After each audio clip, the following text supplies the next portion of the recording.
आज हम पढ़ेंगे लोकोमोशन इन जेलीफिश और अर्थवर्म के बारे में। ठीक है जी। अब जैसा कि आपको पता है कि ये दोनों अर्थवर्म और ये जो जेलीफिश है हमारे पास, ये हमारे पास कौन से ऑर्गेनिज्म हैं जी? ये हमारे पास हैं इनवर्टिब्रेट्स। तो हम यहाँ पे लिख लेते हैं दैट इज इन वर्टिब्रेट्स। ठीक है जी।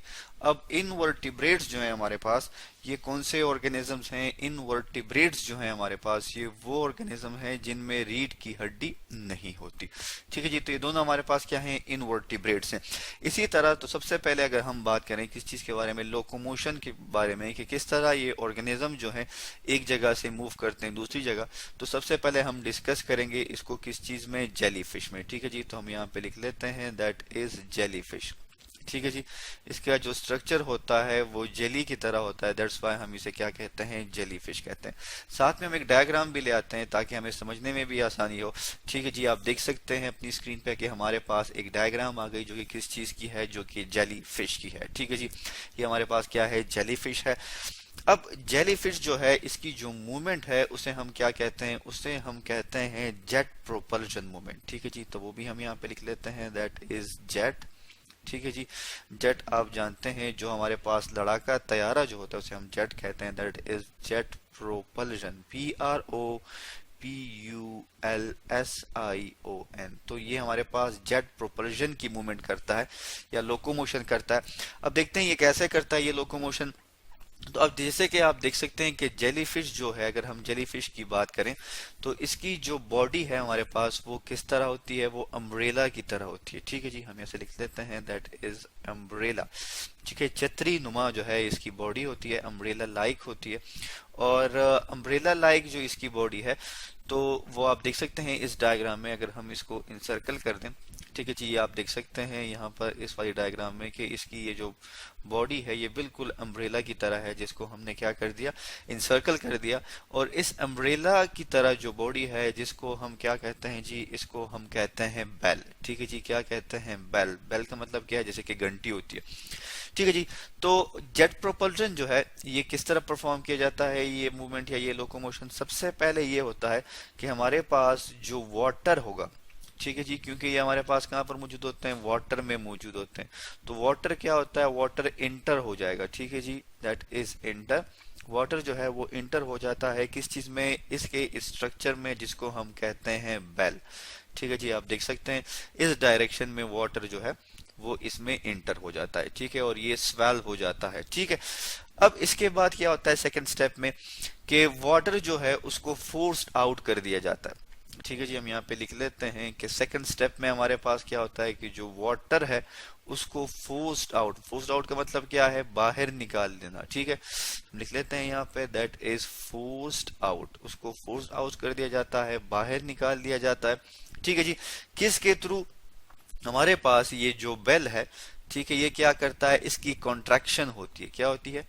कॉन्ट्रैक्शन। That is contraction. जिस तरह हमारे पास जेट इंजन में या जो हमारे पास जेट होते हैं, जो तैयारे होते हैं, उनमें क्या होता है? जब फ्यूल की बर्निंग होती है तो वो पीछे जो है हमारे पास स्मोक छोड़ते हैं। एग्जैक्टली इसी तरह ये जो बेल शेप स्ट्रक्चर है हमारे पास, ये भी यही परफॉर्म करता है। आप इस स्ट्रक्चर में देख सकते हैं कि ये किस तरह जो है कंट्रैक्ट हुआ है, और इससे ये जो वाटर है ये इस डायरेक्शन में बाहर की तरफ पुल आउट कर दिया जाता है, जिसकी वजह से जो ऑर्गेनिज्म है वो क्या कर लेता है? वो मूव कर लेता है, आगे की तरफ चला जाता है। और इस मूवमेंट को हम क्या कहते हैं? इस मूवमेंट को हम कहते हैं जेट प्रोपल्शन। इसी तरह हम मजीद अगर बात करें किस चीज के बारे में? अर्थवर्म के बारे में, कि अर्थवर्म में हमारे पास किस तरह की लोकोमोशन हो सकती है। आप अपने इस डायग्राम में देख सकते हैं कि ये हमारे पास क्या है? अर्थवर्म के बारे में है कि अर्थवर्म जो है वो लोकोमोशन किस तरह करता है। आपको पता है कि अर्थवर्म हमारे पास क्या है? ये भी हमारे पास एक इनवर्टिब्रेट्स है, और इसकी मूवमेंट में हमारे पास क्या होते हैं? सीटी होते हैं। ठीक है जी। इसकी स्पेलिंग ठीक कर लेते हैं, दैट इज सीटी। SETAE, सीटी हम इसे कहते हैं। ठीक है जी। और सीटी जो है हमारे पास उसकी मदद से होती है। ठीक है। प्लस जो है इसमें हमारे पास क्या होते हैं? मसल्स की इन्वॉल्वमेंट होती है, जैसे कि आप अपनी इस डायग्राम में भी देख सकते हैं। तो इन दोनों की मदद से जो है हम क्या करते हैं? हम इसको ये अर्थवर्म जो है अपनी लोकोमोशन परफॉर्म करता है। इसके अलावा अगर आप डायग्राम में देखें हमारे पास एक वर्ड है दैट इज ब्रिस्टल्स। ठीक है जी, हम यहाँ पे लिख लेते हैं ब्रिस्टल्स। ब्रिस्टल्स किसे कहते हैं? ब्रिस्टल्स बेसिकली ये हमारे पास क्या होते हैं जब हमारे पास बंडल हो जाते हैं। ठीक है जी, हम यहाँ पे लिख लेते हैं that is BUNDLE, bundle of bristles हमारे पास अगर हो जाए। ठीक है जी, हम यहाँ पे लिख लेते हैं दैट इज ब्रिस्टल्स। अगर हमारे पास बंडल ऑफ ब्रिस्टल्स हो जाए तो वो क्या कहलाते हैं? वो CT कहलाते हैं। मतलब क्या है, दोनों एक ही चीज है हमारे पास। ठीक है जी, ये हमारे पास स्मॉल आउट ग्रोथ होती हैं। ठीक है जी, प्रोजेक्शन होती है। अगर हम एक जर्नल सा बॉडी सरफेस ड्रॉ करें किस चीज का? अर्थवर्म का। ये हमारे पास एक जर्नल बॉडी सरफेस है और यहाँ पर हम इसको इस तरह बंचेस की शक्ल में बना लें तो ये इसके पास क्या होंगे जी? ये इसके पास होंगे ब्रिस्टल्स। ठीक है जी, जैसे कि आप देख सकते हैं, जिसके थ्रू ये क्या करता है? लोकोमोशन करता है।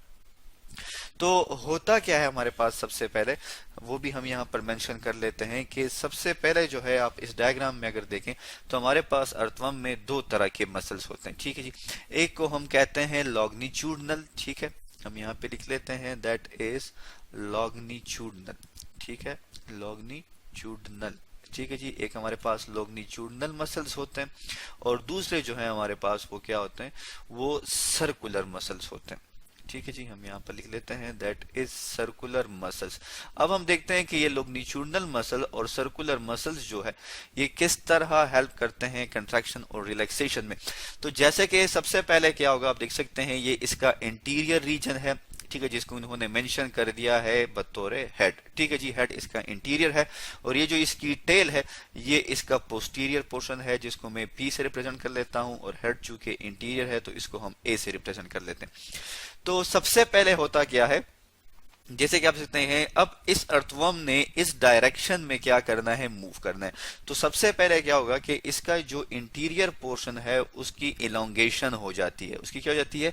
इलोंगेशन हो जाती है। जब इलोंगेशन हो जाती है तो हमारे पास क्या होते हैं, आप देख सकते हैं अपनी इस डायग्राम में ये जो हमारे पास मसल्स हैं जिसको ये मैंने कलर कर दिया है। ठीक है जी, आप देख सकते हैं ये वाले साथ में ये हमारे पास लॉन्गिट्यूडनल मसल्स हैं, ये कॉन्ट्रैक्ट हो जाते हैं। ठीक है जी, क्या हो जाते हैं? कॉन्ट्रैक्ट हो जाते हैं। और साथ में जो हमारे पास सर्कुलर मसल्स है जो कि आप देख सकते हैं ये वाले जो मसल्स हैं ये रिलैक्स हो जाते हैं।